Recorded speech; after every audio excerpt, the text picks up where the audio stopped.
Ladies and gentlemen, welcome to another edition of the Sideline Junkies Podcast Network. This is what we call the Tuesday Night Flight. We are here to take you around the sports world, give you a little bit of this, a little bit of that. So this week's our this and that, Masters, our that, WNBA draft recap. Real quick, we're going to talk about the first 5 picks. And then after that, we hit a little MLB. We got the play-in games tonight. We got it. And anything else that comes up or in the comments, I know we already got Sam R in the comments, starting us off already with I guess that's his version of Tuesday Night Flight, get the mothership going. And then, oh, snap, Keith's back. Yes, indeed. What's up, Sam? How you doing, baby? What's going on, Sam? With that being said, let me introduce you to my co-host for this evening. First, it's the Masters Guru, the man that can tell you more about golf than whoever invented golf himself. That is Keith Hodges.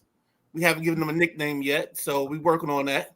I'm starting to think. I'm starting to think correspondent Keith. So I'm starting to think, but we'll get there. Correspondent Keith. We'll workshop. Yeah. we gotta get the big guy in on this. Like I said, the big guy KG make most nicknames, so we're gonna let him weigh in, Keith. There we go. We'll let it happen organically. That's the best way, for sure. Exactly. But we'll pass that by his desk. Yeah, and then with that being said, of course, you know who that voice is. You know who that face is. That is the man with the plan. Too good to look back. They call him a gentleman Jack, always keeping it moving, getting it going. Gosh, we got Chris in here already. Chris is in. Chris is Sup Keith. Oh, what's up, Mr. Chris Bate? Longtime friend. Good to hear from you, buddy. Thanks for watching. All right, so let's not even waste any time. Let's get right into it because we had a nice little history-making moment where he gets his career slam. The reason, go ahead. Hello? What? We lose Jack? We lost him for a second. He'll be right back. Nah, I'm good. Okay. I'm good. I'll be right back. Never mind. Oh, okay. Yeah, so kind of walk us through the weekend. Last we talked was Thursday evening.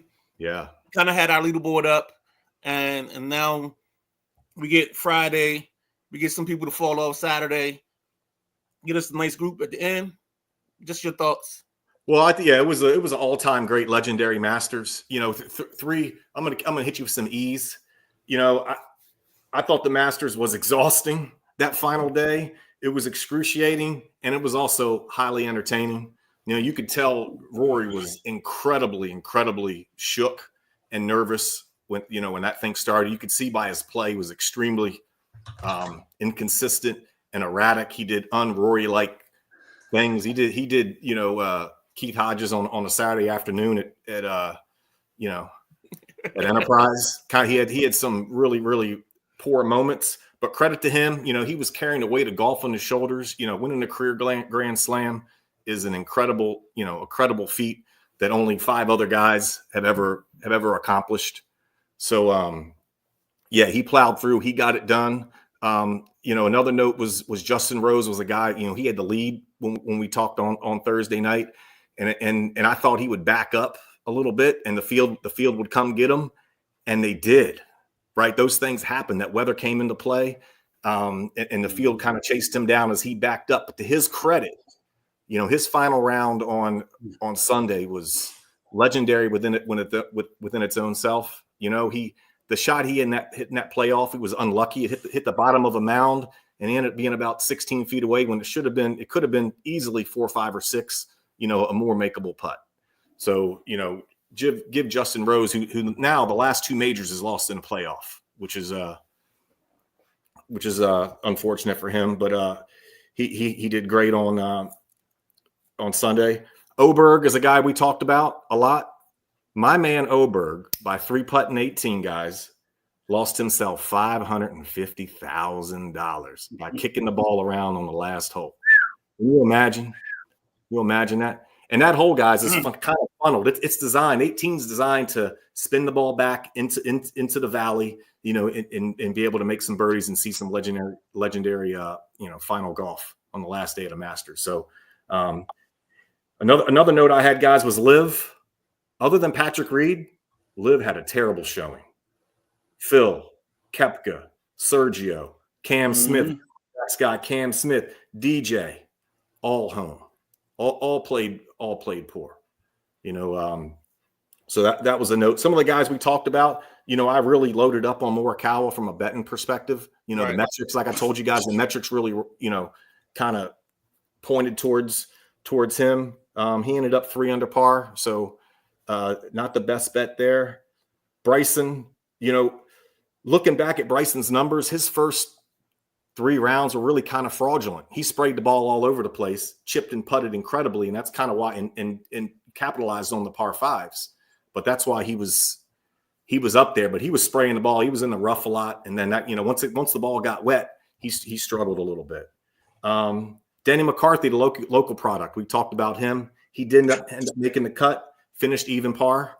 So hopefully he gains some experience and takes things into next year.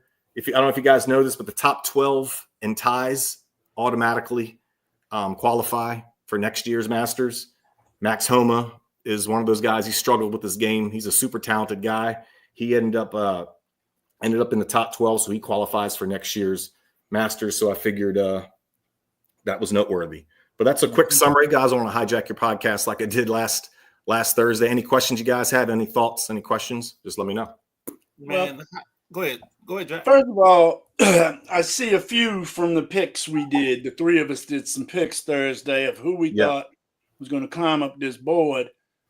I ain't patting my own back, but I got 2 in the top 10. I had Patrick Reed, I had Day, and I had my third did not make.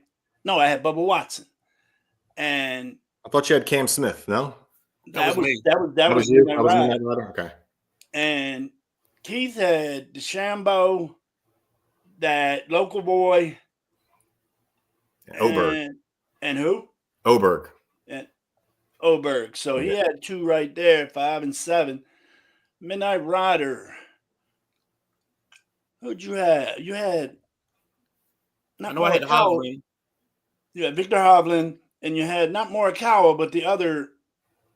Matsuyama. Yes. And I don't know where they at. So. No, Matsuyama was 2 under. So, I mean, he had a decent. Oh, is he on here? Yeah. Oh, yeah. I see him. I had to scroll a little bit more. 21st. So, we were all, we all had some dogs in the race, but none of them came in first. Justin Rose had to climb out of a deep hole. Where was he at starting Sunday? Wasn't he at like -4? Well, the weekend, wasn't he like 72 and 75 and then hit a 66 to close it out? Yeah, he shot 66 the final day. Yeah, and Roy shot 3 over par. So he chewed him up pretty. And he shot 68, I think, opening day.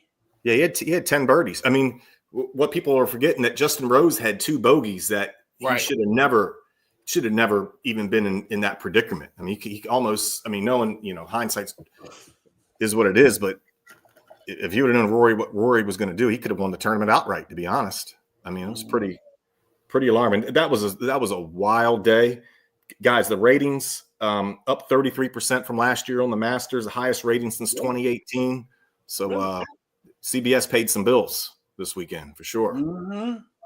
When the big dogs are up front, when you're talking about Oberg and you're talking about DeChambeau and you're talking about McIlroy with no Tiger in the picture, those guys are the guys moving the needle in the game right now. So let's go ahead and let's circle back to some things from the weekend and just in general, golf in general. With Rory, he won his first major in 10 years, or was it longer than that? Yeah, it was 10 years, 11 years. Yeah. Okay. Yeah. So what do you attribute that to? Because I think Jack brought up Spieth also, and Spieth is another guy that's probably in the midst of a nice little drought of wins. Like, what do you think happens to these guys? Well, I mean, I first of all, Rory's in a different weight class when it comes to golf ability, in my opinion. He's his flexibility, his ball striking ability is second to none. You're really the best since Tiger. You know, with Spieth for me, when Spieth had his little run there, he made every putt he ever had to make. Right. I mean, he would knock the ball in off the green, 30 footers, 40 footers. Like when there was a big time spot, you know, he would come through. I think a lot of Spieth's problem is the wrist injuries that he's had. Also, you know, mentally between the ears, you know, right. is his problem. Now with Rory, you know, Rory admittedly, he was super immature. He won really, really quick in his career. You know, he had 3 majors before he was anointed, won right away, and then you know, admitted he was reckless. He thought he was God's gift to things in the game of golf, and he fell on some hard times. And then the weight came, and then every year over year it stacked and it stacked and it weighed on him and stacked. And finally, you know, he broke through, and he's lucky, in my opinion, to have been able to do that. You know, I was half-heartedly, you know, I'm not a Rory guy, but I kind of wanted to see him get through this. He does kind of carry the torch for golf in a lot of ways. He takes a lot of shit, you know, he answers the questions. He's available to the media most of the time. So, you know, kind of happy to see him get it done. You know, and one thing about Bryson, you know, if you guys saw that round interview with Bryson, but they mentioned, did him and Rory kind of have any correspondence or conversations during the round? And Bryson was kind of standoffish and said, look, he didn't talk to me all day. And I'm like, look, that's not Rory's job. You know what I mean? Well, Rory's got that beef with the Live Tour, you know, and he's been very vocal about it. Yeah. I mean, he's a traditionalist when it comes to the game of golf, and guys taking the money, you know, taking the shortcut, if you will. It's, you know, because he knows that the best guys aren't playing in the Heritage, you know, the RBC Heritage this week in Hilton Head. You know what I mean? Right. So luckily, you know, it is a premium tournament, you know. So luckily Scotty's playing, and Morikawa's playing, Xander's playing, Oberg's playing, Cantlay's playing. By the way, I would bet those guys to win. Those guys have over 1,100 odds on DraftKings. If you're looking for a tingle, if you're looking for a sweat this weekend. We don't gamble over here. Dude, Scotty's plus 360. You know, so you got to stay off of that. That's not good enough odds when there's 116 people in the field. He's going to always be as a favorite. So it's almost like unless you just want to just turn your money over to you know, get a win. But there's value in some of these other guys that are top 10 in the world. Is what I'm trying to say. Yeah. Yes, sir. So take a flyer on one of them if you fancy. Mm-hmm. A couple comments. I think when Jack was looking for some stuff earlier, Sam said Jack's looking for that MJ poster again. I can't find it. Maddie says, I was rooting for my Kent State Canadian Corey Connors, but he didn't have a good Sunday. That guy's a great ball striker. Corey Connors can flat out play some golf. You know, not the best putter. He's a great ball striker with his iron specifically. Okay. I like that. J-Dub says, good evening, fellas. Miss V says, good evening. Evening, Miss V. And then V. J-Dub comes back, says, Rory played his best tournament in 10 or 15 years. No Can't doubt. read today. I think this in was a major, yes. In a major, 100%. Because Rory's already won 2 tournaments. So, you know, he won out at Pebble, and he won the Players this year, right? So those are big time events. But yes, Jack's correct when it comes to majors, 100%. Do you think this is something that can carry over? Like now that he's got the weight of the career slam, do you think that gives some momentum going into the rest of the slate? Or I think Rory's freed up. He's unlocked, and he's playing with straight house money, right? The PGA's next month, guys. It's at Quail Hollow, and he tears that course to shreds. He's gonna be the odds-on favorite, and he's gonna have a lot of momentum going into that. And then, you know, the Open Championships in Northern Ireland is home country. So, you know, if he has a good showing at Quail Hollow, he could, you know, potentially take that with him back home, and then have something really. That would be crazy. That would be crazy. If he gets a career slam, and then he's not doing that. I mean, one he gets, I'm just saying here now, if he gets the career slam, which he just got last week, and that is the first major of the year, correct, Keith? Yes. And Correct. then he continues and gets a natural slam. That'd be bad. Well, I'll step out a little bit. I'll tell you unequivocally, he'll have a better chance to win the PGA next month than he had this past week. He'll be that much of a odds-on favorite for sure. He's played that course so well. He's won so many tournaments there in the past. He's going to be a problem for sure. Mm-hmm. If he brings his B+ game, he's going to be in the mix. He doesn't need his A game to win. Wow. That's a bold statement. Yeah. You Facts. can tell when Rory's hitting that ball right, just by the way he walks around that course, man. Got that little bob to him, He's got that little bebop going, but when he's shooting like shit, them shoulders are curled over, heads down. And we seen a little bit of both on Sunday, actually. No, he was admittedly in his post game. I watched him his press conferences. He admitted being the most nervous he's ever been playing golf on the first tee. Why not? I mean, you're going for something you've been chasing for 10, 15 years. Yeah, for sure. He got it done, so credit to him. And yeah, to answer your question, Midnight Rider, yeah, he is launched now. He's locked. He's unlocked, in my opinion.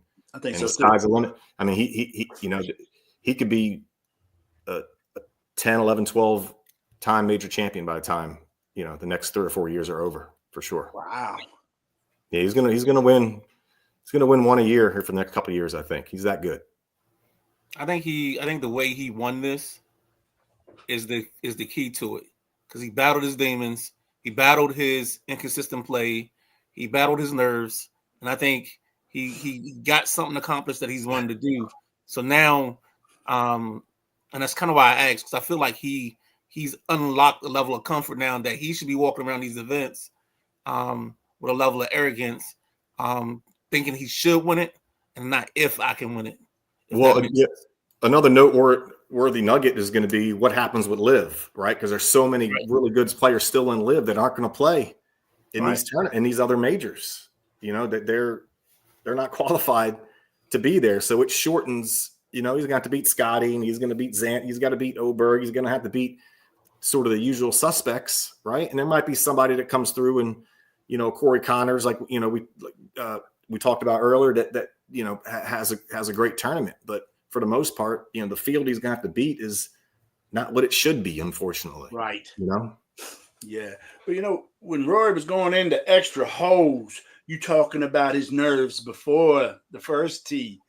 I couldn't imagine his nerves on the extra hole there. And then when Rose goes ahead and strokes one right over the pin, 8 feet off the cup, oh, wow. And then Rory's going to stick one 4 feet off the cup. That was just money.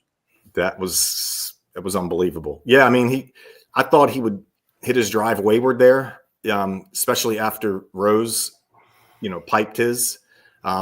But to Rory's credit, he hit pretty much the exact same shot he hit in regulation on 18. And then he hit that wedge into the bunker, which is really inexplicable. I mean, that's unacceptable golf right there for him to miss 25 yards right with his pitching wedge, So you could tell the pressure got to him. But yeah, you're right, Jack. That second shot he hit in the 18 in that playoff was legendary. Mm-hmm. And I'll be honest with you, I think if that putt was 2 foot longer than that, he probably would have missed it. Right. I mean, he was sketchy. Rose didn't miss his by much. I thought it was a pretty roll. It was a pretty roll, and it landed right. It ended up right behind the hole, if you noticed. I mean, but I think Rose knew when he missed that it was over. Yeah, because there wasn't much on that. But like you said, you move it back a foot and a half, then there would have been a little something on it. So. Knees start knocking at that point. Exactly. That's right. Great Masters it was. It was. Yep. So this is for both of you. I mean, well, you might have the money sitting up there. Anybody else play them out of good money this on Sunday? That you noticed. What do you mean? Like was in contention and then kind of fell back? Or screwed up at the last 2 holes and dropped it. Kind of like you talked about earlier. Your earlier nugget where the one guy goes from I mean, DeChambeau is really the story to tell. I mean,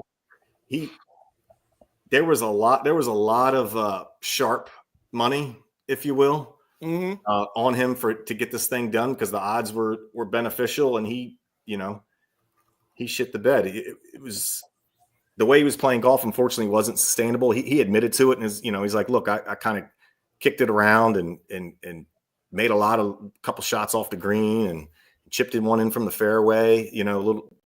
So he comes to mind. Initially. Shout out to Zach Johnson. Elder statesman there. Finished 5 under. Obviously, he has a green jacket, so he knows that track pretty well, and that showed. So yeah, DeChambeau really comes to mind. There's really no one else that really fell off that much. Connor's a little bit. He finished 5 under. He was 8 under when the day started. So he had a great opportunity to finish a lot better, and he couldn't get it done. And then we have a couple of our elder statesmen, like Couples, and I forgot the other guy, play good on Thursday and Friday, but they kind of fell back. I don't know if Couples made the cut or not. I know they were flirting with it. Longer and Couples, yeah, they both ended up struggling on Friday and missing the cut. But that's what I thought. But they were good stories just to have. For sure. Yeah. Because it goes back to what we were talking about on Thursday, where this is a course that you have to know the course to play the course well. Right. 100%. No doubt. You're trying to finesse your ball around that course where you want it to create the shots that are best for your game. It's like playing pool. I think Keith might have said that the other day. It's like playing a game of pool. Shot ahead. You got to be. Yep. Question for you guys. What do you guys think of the no cell phone policy there on the grounds there at Augusta? All day long, do not having your phone. Is that liberating for you, or is that would that be something extremely hard to do? In today's world? Go ahead. For me, I know it'd be hard to do. I mean, I'd do it because of the event, but yeah, I'd be sitting there trying to think, because more than likely I'd be trying to place a bet if Atlanta had betting. You know what I'm saying? Do some live betting or something like that. But I get it, because they want to keep the images clean to themselves. They want the cameras at CBS to have the videos and the photos of what's going on. I think Augusta has its, I don't know, it's not an arrogance. It's like a prima donna thing. Mm-hmm. No, it's an arrogance. It's an arrogance. You can say it. It's and I think you have to, there's certain things that come with it, and I think that's one of the beauties of it, is because it's so what's the word I want to use? Stuck in history, or the history is so voluminous that they have this way with them the whole time. Well, look, they're self, proclaimed, a tradition like no other. They do it their way. Take it or leave it. Show up or not, because someone else will probably be happy to take that ticket. At least that's how it seems. And I'm glad you said that, because now you just bring me to the question I had. Oh, actually, Jack, I'm sorry. Did you want to answer that? No, I'm good. Thank you. No problem. Old man stuff. No, you good. I think I forgot.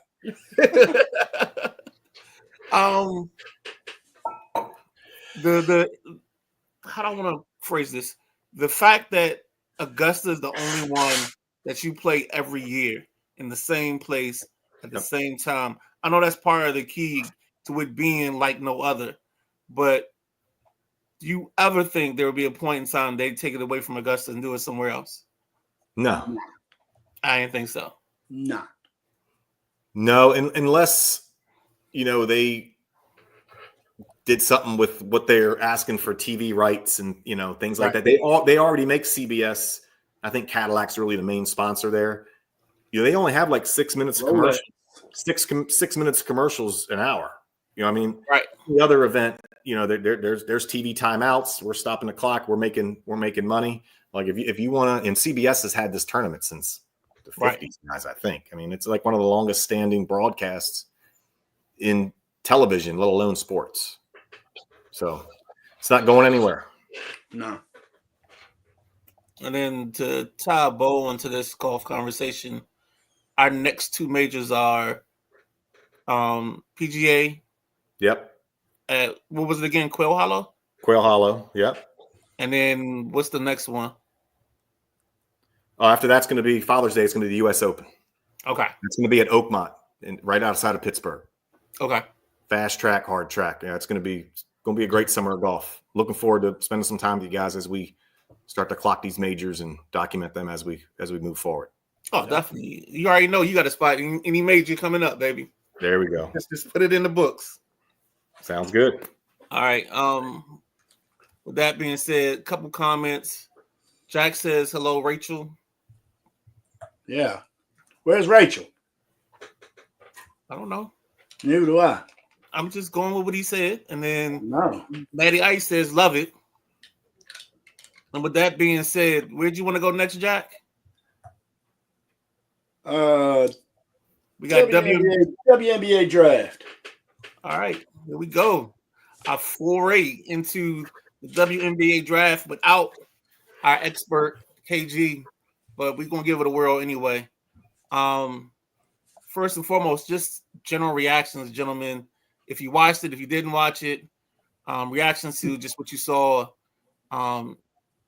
yesterday, last night. Yeah, I'll start this. I did watch it. I stumbled across it by accident. I did not know the draft was yesterday, but I think I came in right around pick 5 or 6, and yeah, I came in right around when the Mystics were picking at 6. And something that I was kind of surprised by, a little bit blown away by, was how many teams had multiple picks in the first round. I wish KG was here because I don't know the scale of how the draft is laid out in the women's league. If you're, in the bottom 7, do you get 2 picks, or the bottom 5? No. I don't know. No, so all these all the extra picks were acquired through trades. Just by drafts? Yeah, trades. Only by trades. And so what happens with them is sometimes teams will start signing people, and you gotta move money sometimes in the WNBA to make it work. So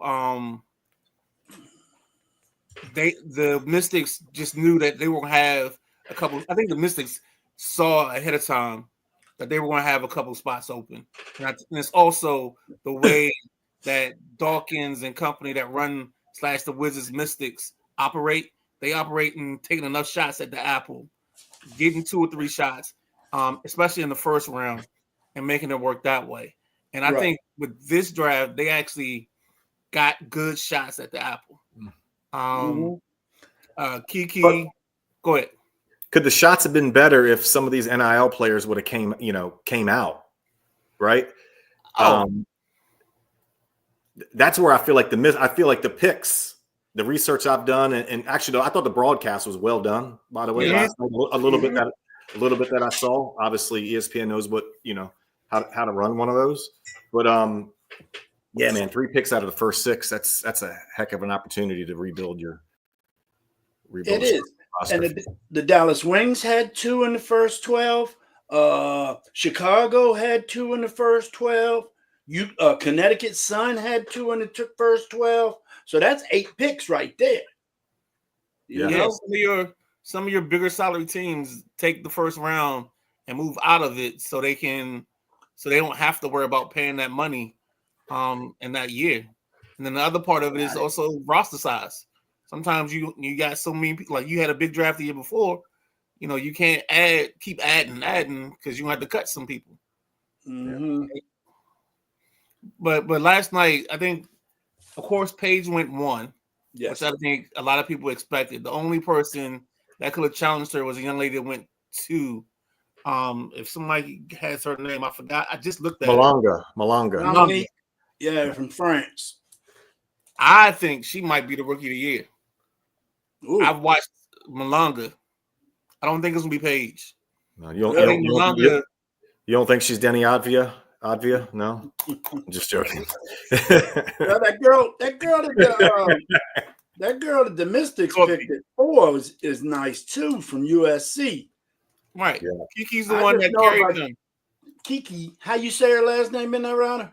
I'm not even gonna try. Right, you're just gonna call her Kiki, and then the girl they got at 3, from Notre Dame, Sonia Citron.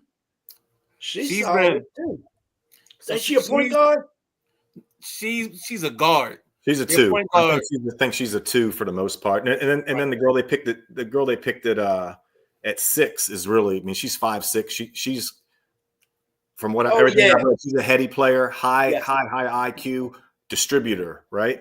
And then Kiki seems to be a forward type, incredible rebounder, maybe a little bit of a rim protector type. She can score too. She scored after Juju went out. She scored even when Juju was there. So I know. The beauty of this was, I think, in Centron you get a two-way player. You get somebody that can put buckets up. She's a good shooter, and then she's also a good defender. And then with Kiki, you have a little bit of both with the rebounding part, because you lose some of that with Deladonna or Deladon. I always mess her name up because she's still there. She just retired this year. But I always had to catch myself because, you know, the go-go group is Belladonna. So I always mix her up with them sometimes. Yeah. So I'm adding stuff to her name. And you, Keith, you were right on point with the young lady, Georgia Abrams or something like that.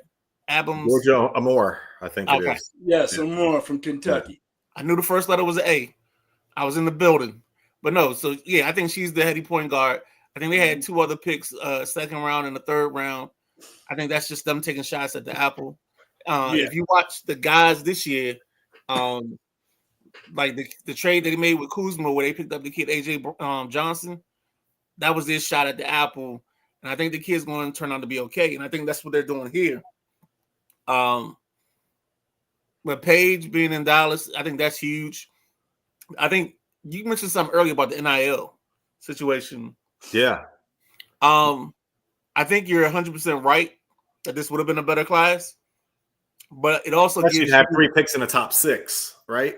Right. I mean, you're talking about swings at it, you know, that bites at the apple, using your terminology, that would have been a hell of an opportunity. I think they've done well for themselves with what they had to work with for sure, but could have been better.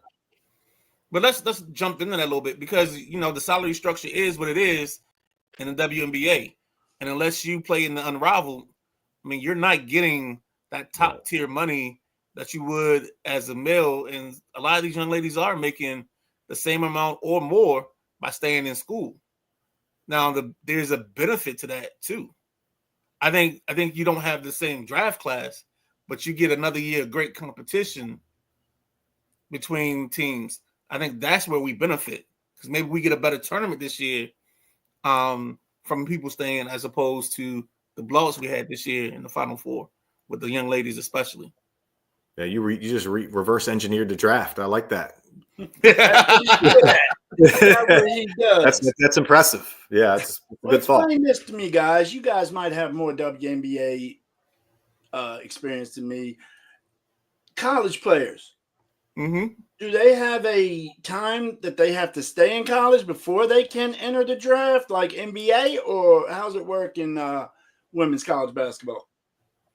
The best of my knowledge, and I'm gonna say that with the big statement.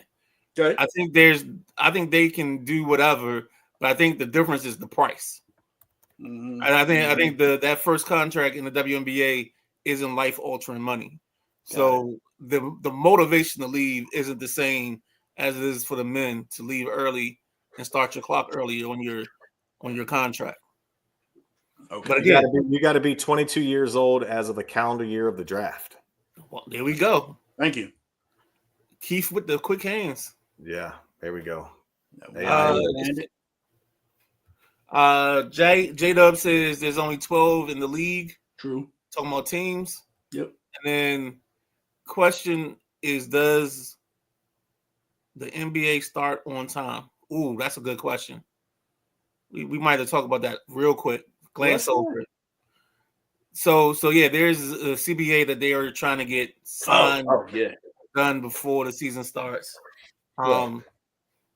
There's some things they're looking for. I think the older women have to take charge on this, and you don't want a work stoppage. I think that'd be the worst thing for them, is a work stoppage at this point, because you have so much momentum with the Caitlins. For sure. You got Paige, and then It's like I'd rather them settle on a 1 year just to get through the season, something that's like a continuation plan, and then they try to go longer with a plan. But I think that's the worst thing that they could have is a work stoppage. Definitely, they'd lose followers like nobody's business, man, because everybody's gonna say, "Oh, they fussing over money. Oh, this." But I think WNBA has a right to fuss over money. But like you say, you got to have the money coming in order to pay these people. So, they're just not generating the money in the WNBA as they do in the NBA. So I don't think, guys, the salaries are indicative of right. The minimum salary in WNBA is $66K, right? If you're a vested 2-year, what they call veteran, it's $78,000 is a minimum salary. So, WNBA's got a ways to go. I think the momentum they've created the last 2 years has been phenomenal. They just got to hope to compound in that. I think the unrivaled. Go ahead, Jack. I'm sorry.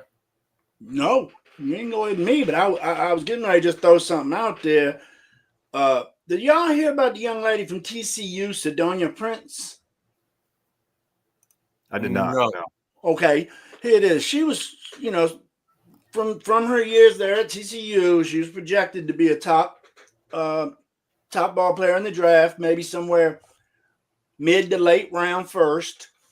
But recently, she's been accused by several women of sexual assault or abuse. Yeah, okay. I know you're talking about now. Had a petition signed by over 200,000 people. But like I say, petitions are a lot different nowadays. You can put it on the computer. I signed one for my cousin last week. So it's not like they went around and got 200,000 people, but and she was not picked, man. Not picked at all in the draft. So now you say her name, I know exactly what you're talking about. Yeah. JoJo actually dropped her name or dropped an article about her that I didn't get a chance to read because it came out. She dropped it right when we started. That was it, for sure. Oh, here we go. See, that's why I suggested Speed last week because Keith's quick with the stats. If you want to reference Marvel Comics heroes, maybe Quicksilver. Here we go. I like it. We workshopping some things. It's coming. They are getting butts in the seats, but just don't have the TV and ad money. But that comes with time, man. And then, but I like the correspondent. I kind of like that too. We'll again workshop it, baby. Workshop it. But they got to keep the butts in the seats. And if they want to have a strike or a holdout, anything like that, I think that's going to be a problem. Especially in the month of May, where they kind of got, there's not a whole lot of competition to have a fallback, and then say they don't start until June, and then you're talking about the U.S. Open, you're talking about Wimbledon and these other things that are going to capture other people's attention. I mean, I think they got to get this done and strike while the iron's hot, or they could be in big trouble. Definitely.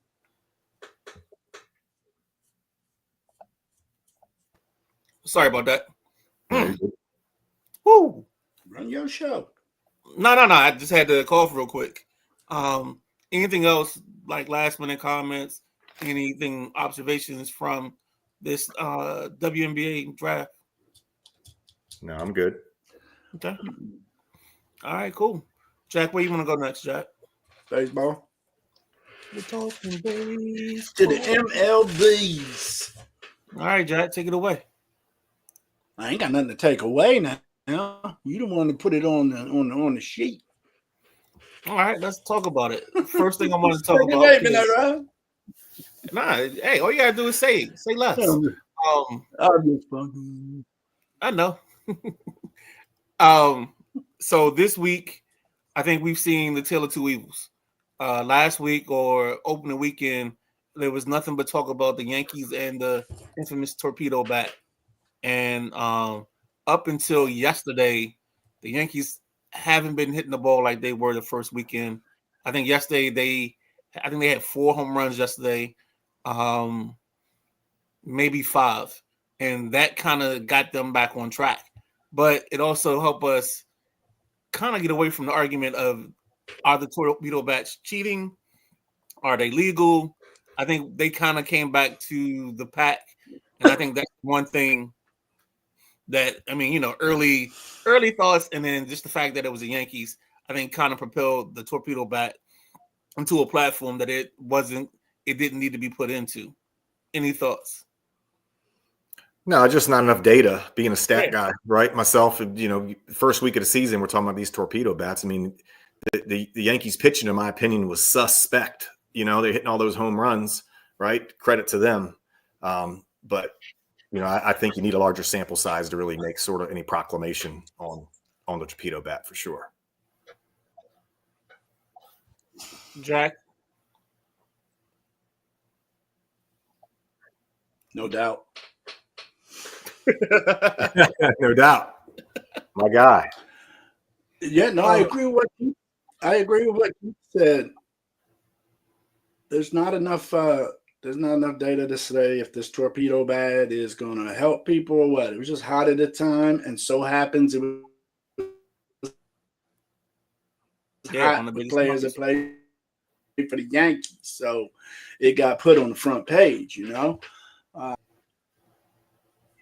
Yeah, that's why I think that raised so much cane. Is if it was say, oh Lord, Minnesota Twins or something, I don't think you'd be hearing as much about it. But we still don't know if the torpedo bat. I don't care for it, but not for the reason of it hitting more homers or anything like that. I'm just a old school, keep it like it is kind of guy. Got you. I'm a traditionalist in that sense too. Not that it's bad for baseball. I think it's going to change the game that dramatically. It looks damn weird to me, but my eyes got to make an adjustment. But I agree with Jack with everything he said. But don't you think, like with baseball, we have to start trying to integrate some technology? I mean, think about it. Golf clubs. If you take golf clubs just alone, the last 20 years and the shifts and the dynamics that have changed with the faces and all that stuff. And then we look at a baseball bat. The baseball bat's been the same since God knows when. This is like one of the first innovations into the wood bat. Now, metal bats, whole different story. But the wood bat, this is kind of one of the first innovations with it. But I think MLB's always controlled, at least the home runs, if we're talking about them, with the baseball itself. True that. Or making the ballparks bigger, right? You see what they've done with Camden. They push it back and then they brought it halfway. They bring it halfway back this past off season. So yeah, it's almost like NASCAR with the restrictor plates. You're just gonna, they controlling the game the way they want to control it. But exactly. And there's no bat. No one else is using wooden bats. There's no bats to sell, to the marketplace or anything. So it is an interesting conversation with the torpedo bats for sure. And then another topic real quick is today is April the 15th. 7-8 years since Jackie Robinson played in his first game, breaking the color barrier. We had the Jackie Robinson Day. With that being said, just any thoughts with the guys wearing the 42? I mean, we're long gone from the days of only one person being able to wear it, and that was Mariano Rivera because he got grandfathered in. So now every time you look, you're going to see 42 today, no matter who's playing. And no nameplate. No, I think it's a beautiful, beautiful thing that the game does. It's a tradition that should last, a long time. Everything that he went through was groundbreaking. And just the fact that he was a great player in spite of everything he had to go through is really the most impressive thing to me. Everybody did, several people did everything they could to put a lid on him. And he was that good at baseball and persevered that much is really legendary. And for MLB to honor him in that way and continue to do that every year, I think it's a no-brainer. It's a win-win for all involved for sure. I agree there. That's it. Yeah. Okay. It's a win-win. But, if everybody talking about, the baseball and the ball's not flying, yesterday was a hell of a day in Major Leagues. Many teams put up 10 spots yesterday. Pirates 10-3 over the Nats. Giants 10-4 over the Phillies. Rays 16-1 over the Sox. Tigers just missed it, 9-1. Braves 8-4. Cardinals 8-3. Padres 10-4. 10-4. Good buddy. Diamondbacks 10-1. I mean, you got the ball flying to me. You got to look at some of these ERAs. I mean, they are there's some bad pitching right now. A lot of teams don't even have a third starter. You know, the Orioles included. Guilty as charged. You know, and it's. I mean, there's some guys that are hitting for average right now, early in the season, that you wouldn't expect to be hitting 295 right now. You know, they're career 250 hitters. So we'll see how it shakes out. But the first thing I noticed when I look at some of these box scores is some of these ERAs. Kind of shocking. You know, very inflated. Well, I mean, if you think about it, the White Sox have their pitching woes with about 12 guys being on the DL. The Dodgers, who we thought could run away with this, I mean, they're struggling with finding healthy arms to throw for them on a daily basis. It's getting interesting. We're getting to the point where, you know, some of these pitchers and the arm problems are hurting us early on. And so you're getting that because I didn't think, was it the Tribe? I'm sorry, I'm always calling the Tribe, but the Indians are up 5-0 on the O's right now. Yep. I thought Tampa Bay's got like 10 runs up on somebody. No, it's the Diamondbacks. Diamondbacks 10-2, Reds 6-4, Rays 6-2, Jays 6-2 over Braves. Athletics 5-3 over the White Sox. I mean, runs are being scored at a high premium for sure. Yeah. Well, I'm sitting here talking about ERAs. The Orioles got one hit through 6. Yeah. Through 5, actually. Yeah. Young Bucks are struggling a little bit. Well, some teams you got that are hot right now. Detroit. They're in first in the Central. They're 8-2 in their last 10. Detroit playing. And the New York Mets 8-2 in their last 10, first place in the National League East right now.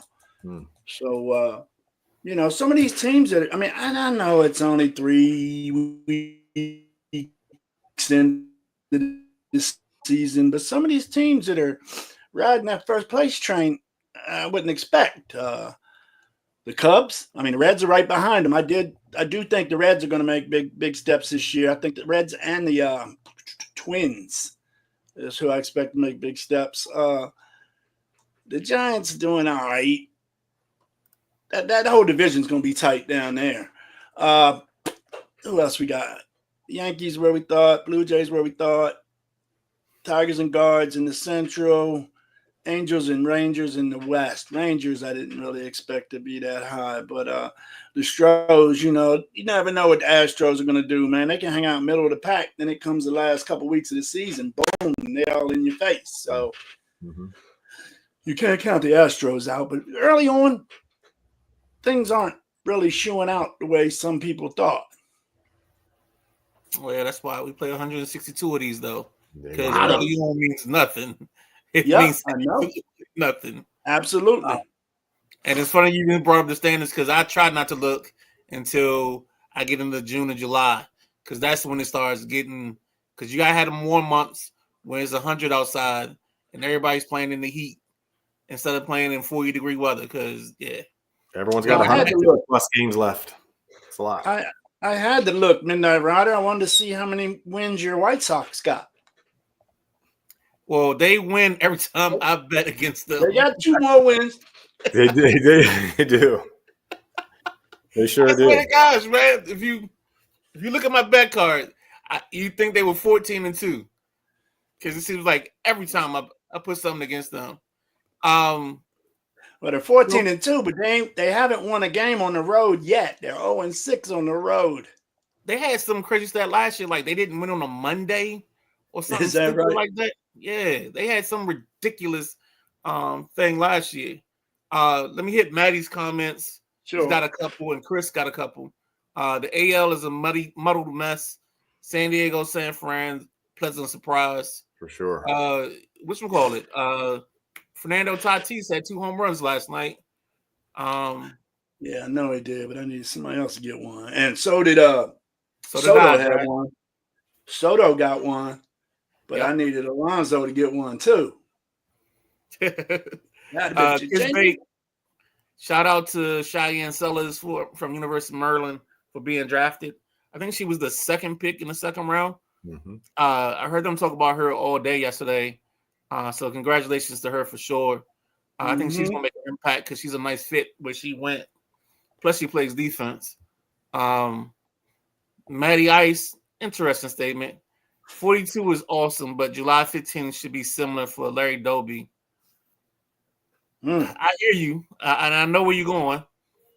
I don't know if the league is there yet with that, because I think Jackie was I don't know. I don't want to speculate too far on that because we're too far away from it. But maybe we can get that to some semblance that he gets recognized for sure. Matty Ice with one more. Logan Allen, a nice start for the guards tonight. Bessie's thrown in a while. Yeah, Quan hit a monster. I was trying not to react while you guys were talking, but Quan caught one and pulled it down the line. Nice home run for him. He's more of a average hitter though, isn't he? He's not a home run. Yeah. He's a spread guy, but he'll take he'll take a chance and load up every now and then. I actually had him last week for a home run for some reason, and he hit it, but the other person didn't. I think I was looking for J Ram to hit one, and he didn't get one. Any other thoughts on baseball before we start moving on? No, sir. All right. You all right, Jack? Yeah, I'm great. All right. I was just reading something. I was trying to find out where that gal was drafted. I didn't see her. Who? The Sullivan? I mean, the Sellers. If you go to the 2nd round, she's either the 2nd or 3rd pick of the 2nd round. 2nd round? Yeah.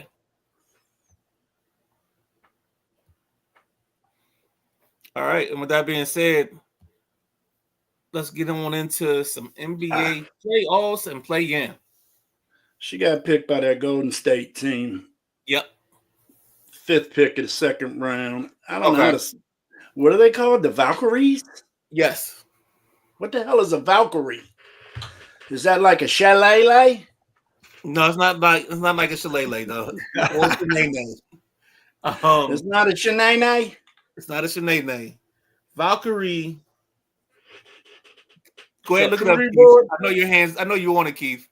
But I think they're like No, I don't want it at all. I don't want no parts of that. Let me look it up real quick. Female warriors, something like that. Yeah, okay, that works. That works for me.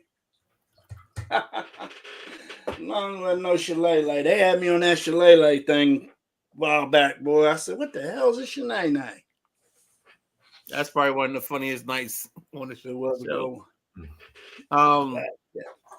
So right now we're in the midst of game 1 of the play-in. Score. The Magic beating the Hawks at the half, 61-47. Banchero's got 9, 6, and 6 there at the half. So solid first half for Banchero. Paolo's come along, man. Yeah, he's nice. I thought he was going to go that same Duke path and kind of just be all right. But Paolo's really stepped up this year. He's gotten a little help over there. Got a big man over there in Duran. That's right. Paolo's with Orlando, not Detroit. Right. That's Kate Cunningham. All right. But I like Paolo Banchero. What's not to like? A little inconsistent. If I had to shoot holes in his game, it'd be a little bit of that. Yes. He's fully capable and a really willing participant every single night. You know, he really brings it. Well, they had problems with health. Franz Wagner was out quite a bit this year, and those two are like Batman and Robin. I like the way they play together too. Yeah. So, but I don't know if Trae Young and them can beat Orlando today. What'd you say score was, Keith? It's 61-47 Orlando. Yeah. I think Atlanta's going to be in Memphis. I noticed in one of my groups, a couple of comments were Atlanta's playing their bench a little too much. One of the guys said he put a jinx on them by betting on them. I mean, Trae Young's 3-11 from the floor. I mean, that's why they're losing. Yeah, right? I was gonna say. I mean, that's the straw that stirs the drink. Even though I like the kid, I don't know if you've picked up on him. The kid Dyson Daniels. He's I think he's a 2 or a 3. I think he led the league in steals this year, or he was close to it. He played 18 minutes in the first half, Dyson Daniels, and he's 3 for 6 from the field. What's our boy Zachary doing? Ricochet played 13 minutes, 2 for 6 from the field. He's got 5 points at the half. Sound like Orlando D'ing him up. 40 points, and everybody's shooting under 25%. Jesus. Just 2 rebounds. I don't know if it's that or if it's the bad shots being taken. Got a point. Yeah, there's context and all that, but I'm assuming that of the 11 shots Trae Young threw up, half of them are step back threes. Just an assumption from a large sample size. No, I got you. I'm with you there. Yeah, I can see that. I got it now. Question I want to ask you guys is, do we think Orlando holds on to this and closes it out, or do we think the Hawks make a comeback and you get an ice tray celebration at the end of this ball game? Nah, I mean, I think Orlando holds on to this. The gap a little bit, but I think Orlando wins this game in the end. They seem really strong defensive effort. Just looking at the statistics, being your sort of correspondent here when it comes to the analytics side of things. Things change. NBA is designed, right? Yeah. For people to be able to come back and narrow those margins. But I think the Magic win this one. That's just me. Yeah, it looks like Orlando's sharing the ball, playing team ball. They got one guy with 10 and 3 with 9. So it's a team effort here. And same with the rebounds, look pretty spread out. It looks to me like Orlando's really playing team ball. What do they got? Yeah. 3 guys with 9 points, and Wendell Carter is a high point man for Orlando with 10. And that's another Duke boy. Yeah, I was never a fan of his. And it's nothing again. It's just I just don't see him. Wendell. Can't shoot a foul shot worth of shit, but I like Wendell. Yeah. What are you guys' thoughts on the 10 o'clock game? Wagner's got 6 boards, 6 points. Yeah, no. What about the Grizz and the Warriors tonight at 10 p.m.? Any initial? I think Steph's going to put on a show. Jimmy Butler's going to be the quarterback, and Steph's going to put on a show. That's what I think. I think Steph going to score 35 tonight. What Ja Morant? Midnight Rider, what you think? Go ahead, hold on. Ask another question because I'm going to try to tie it in. What Ja you think we're gonna get tonight? I think you get Ja trying to shoot the club up on the sidelines. I think he's gonna be full animation. But I think Jack said it best. I think you're gonna have the quarterback, Jimmy Butler, just kind of guide this team into an easy win. I think they win it. I don't think it's close towards the end, but I think it's enough of a margin that it's not gonna be double digits. I'll say it that way. But I think the beautiful dynamic, and I want to kind of hold off for making picks till Thursday on the NBA once we get a full slate and we know where everybody's going. Right. Or we're close to that. Right. Because I believe that 1 through 8 in the West, I think anybody could be the final team. If I'm being an open basketball fan. If I'm not doing my, Lakers in 5 bit, I think all 8. If it's Grizzlies and Warriors, I think any of those 8 can win it and be battling for the title. Really? Yeah. So you think Minnesota can? You think Minnesota was in the championship game last year. They just got to turn it on. I just think I think they had a hard adjustment not having Cat. But I think this is a situation where stars make fights, man. I think Edwards can carry him. Come on, I like that. Shake your head, no. Come on, you gotta talk about it. I mean, the Clippers, for real. I mean, death taxes today's tax day, by the way, and the Clippers disappointing. Those are things that happen every year. I mean, that's a gift that keeps on giving. The Clippers absolutely right. I don't disagree, but I believe that Kawhi's been playing a lot lately. And I think Kawhi can be an X factor. Kawhi's put teams on his backs before. All he needs is a good couple of days. That need to be all right. Now, I'm not guaranteeing it. You're going to have me paying more attention in these playoffs. You're going to have me then that right. You're going to have me paying more attention in these playoffs than I would have been otherwise. So thank you for that. No, sure. I just fully believe that there's enough competition in the West that I'm not saying it's going to happen, but I think the West is the better playoff set in terms of head-to-head teams and matchups. Series. Because I think the first in the East, the first two rounds, 1-8 and 2-7, sacrificial lambs. You know what I'm saying? I think it gets a little interesting with 3-6 and 4-5, but yeah, I think. I think the West is Denver, and OKC is to win. Yeah, but Denver had the coaching change last week. I mean, how have they responded since Thursday? I don't know. I mean, it's a question. They held on to the spot, didn't they? They haven't moved since they had that coach's change. Well, they're on a 3-game winning streak. They're on a 3-game winning streak. I'm looking at it. Yeah, and I was going to say, I think their situation got light. I think the room got lighter when you take him out of the scenario. No matter how you look at it. Yeah, addition by subtraction. Yes. Essentially. Hey, there you go. Now I know you party. So now, because that's one of my favorites. That's what I think. There you go. I won't sleep on Denver, man. I wouldn't sleep. Coach Powell says PB been on fire. And then Samar drops in job with that shotty. A little shotty. But yes, so I think the Warriors advanced tonight. I think the Grizzlies advanced Thursday, and then we just figured it out from there. And that's how the playoffs are gonna play out. I don't have too much more on that. Straighten me out with Coach Powell. Straighten me out with Coach Powell's comment. Who's PB? Hold on. I didn't think you knew either. I was rolling with Coach, man. I wasn't going to shake up.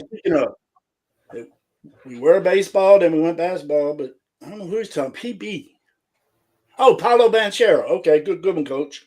Coach is a Duke guy, of course. See, look at you, doubting your own guys, man. It takes me a minute sometimes, man. Yeah. Yeah. So, got a couple play-in games, and playoffs start Saturday? Yeah, I think the basketball starts Saturday.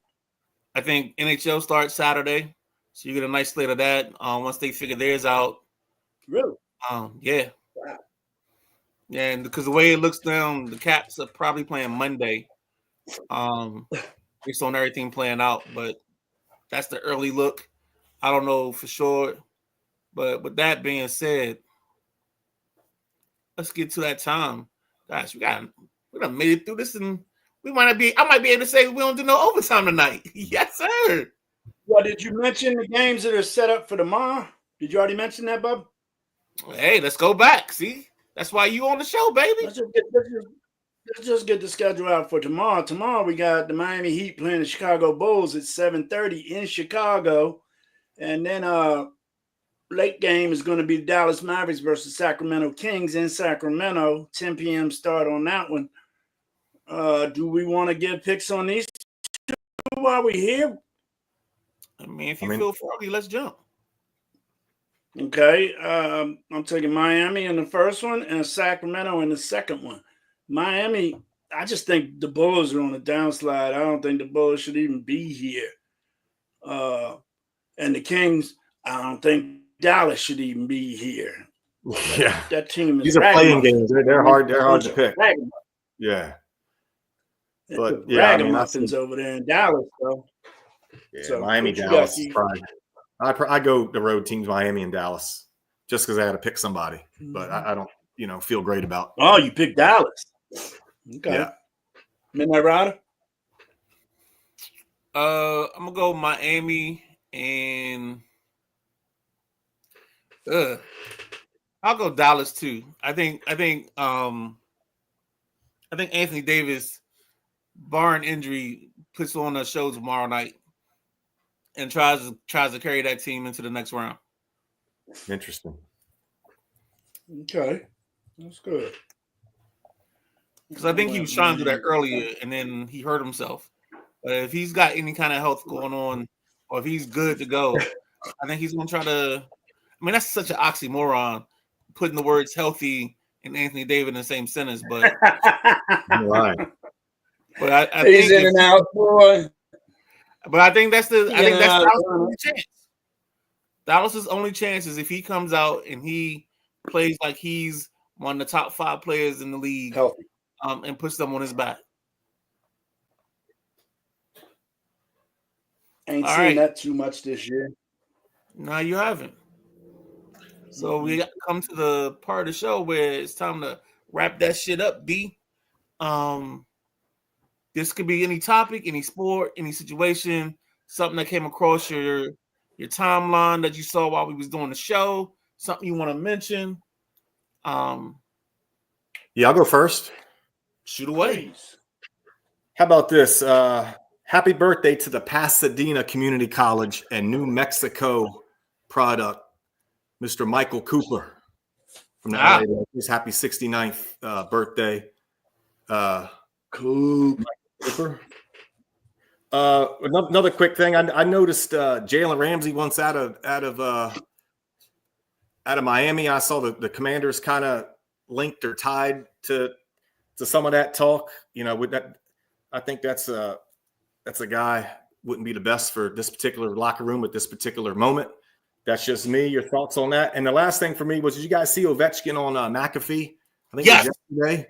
Yes. Oh, nah, that's my show. That was legendary. That was legendary. I mean, he was more interested in showing they were on the plane. He was more interested in showing everyone his teammates and introducing every single player on the team during that interview. I thought that was really a behind the curtain look at Ovechkin, the way he thinks, why he's the captain of that team, and why, what makes him tick, and why his teammates love him ultimately. I mean, they run through a wall for him. Go back and watch that. Because he sheds the limelight and distributes, it was great. It was great. Did you pick up on when he got to the young goalie that he didn't know his name? He's just like, oh, this is the guy. Yeah, I didn't pick up on it, but now that you said it, yeah. You gotta go back and watch it. He's like, here's a guy, and he just keeps going. But, so anyway, those 3 nuggets are really all I had to kind of finish things out for me, guys. What was go back to your second one? It was a Jalen Ramsey. Okay. So no, I don't think he's a guy that fits Washington. I think if anything, that's a sign that they know what they want and they know what they like, and they won't touch something like this. I think they have a very nice identity that they stick to. Agreed. And I'm big on identity. You'll hear me like if there was a drinking show and we talk football draft, I'm gonna say identity and type a whole bunch. And some poor college kids are gonna be drunk. You do. Yes, sir. Good stuff. Couple comments real quick before we get out of here. Some of them comments ain't been listening to the show. So go ahead. Of course, we forgot about this question, but Hansel Emmanuel, I think that's the kid with the one arm. KG wants to know, do you think he'll get drafted? Do you think he'll have an opportunity? Personally, Can I take this, please? Sure, go ahead. Go ahead. KG. No. I'm sorry. Ain't no one-arm basketball player going to compete with some of the best basketball players in the world. In the world, Craig. World, Craig. Ain't no way. I don't. I mean, KG, love you to death, man, but I just don't see where you see this pipe dream happening. They're gonna swat his shit into the 8th row if he try to put that lame little put it on your elbow, roll it up your hand jumper. Now, hey, kudos to him that he's still able to play a game that apparently he likes very much as a handicapped person. But I'm sorry, he's not gonna make it in the league with the best players in the world. That's it. That's it. You got it all. Yeah. I mean, yeah, y'all shouldn't have nothing to add to that, man. That's a KG pipe dream, boy. The only thing I'm gonna add is I think I totally agree. I think the physicality in which they play and their ability to take away your strong hand is where it's gonna just tear him apart. Elite defenders, the NBA. Yeah. No. I think if anything, he might get a outside chance, and I'm talking about Lloyd Christmas outside chance at a summer league team, and that's about it. I don't think he could play in the G League. I don't think he could play in the Israel League. I don't think he could play in the Iraqi League. I don't think he can play in Desert Storm League if there is one. I'm serious. I don't.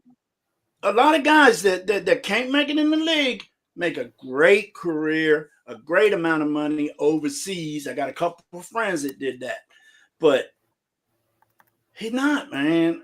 I mean, it's great that he played ball.